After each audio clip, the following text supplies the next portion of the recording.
The novelist is the one who writes himself into an imagined universe and expands it with his own impulses, feelings, thoughts, ideas, and an endless array of characters, all more or less inspired by that one eccentric neighbor with a cat that always seems to be plotting world domination. The novelist is the one who has so much inside that it has to be released into the world, much like a soda bottle that's been shaken a bit too hard. And it needs to be processed, because no one wants a face full of soda, whether at the writing desk or in life. The novelist is a person who has an impulse, a drive within to dive into ideas, thoughts, and emotions and explore them, not unlike a nervous amateur carpenter trying to build a bookshelf without any instructions. Who knows what might come out of it? Maybe an answer, maybe a brilliant way to avoid doing the dishes, or perhaps just a new question: why did I start this in the first place? He is the person with the empathy, will, ability, and, most importantly, the time to dive into issues using the words in language, like a chess player who hasn't quite figured out what the pieces actually do. And the writer is the person who can be a kind of omnipotent god in his own universe, even if he's wearing pajamas and a t-shirt that's seen better days. He's created everything that's there, including the highly improbable love story between an astronaut and a pastry chef. Why? Because he can. This image of the writer as a god is actually the only concession I make to the belief in a god. An omnipotent god is an image of humanity's need to create security for itself, and perhaps to explain why the phone always disappears when you need it the most. The novelist is, ironically enough, a person who uses this image of a god. He is a creator of his own universe who is omnipotent and can control everything, like a dictator on a day off. And he uses this tool to live and survive, for without getting things in order, life isn't worth living. Like tidying up your desk before you can start making a mess again.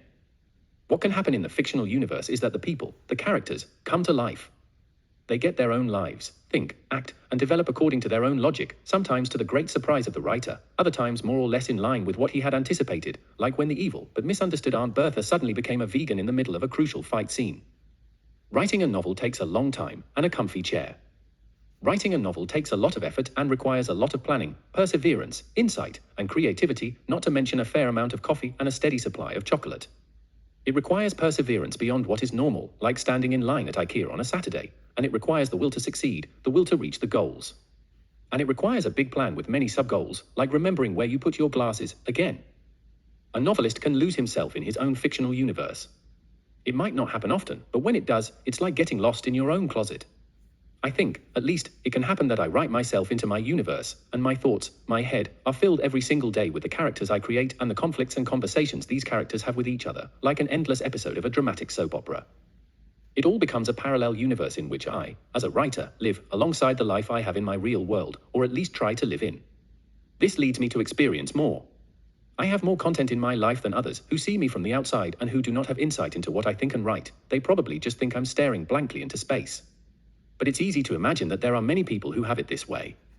Some of them write novels, but most of them write no novels. They just daydream a little more than usual. They have a universe inside them of thoughts and feelings, longing and sorrow to absorb.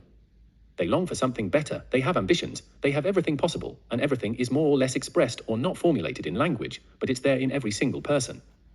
Perhaps we can say that individuals have an inner universe that is partly chaotic, partly organized, with clear lines and directions and clear elements of meaning, or perhaps just randomly stacked books and a half-full coffee cup.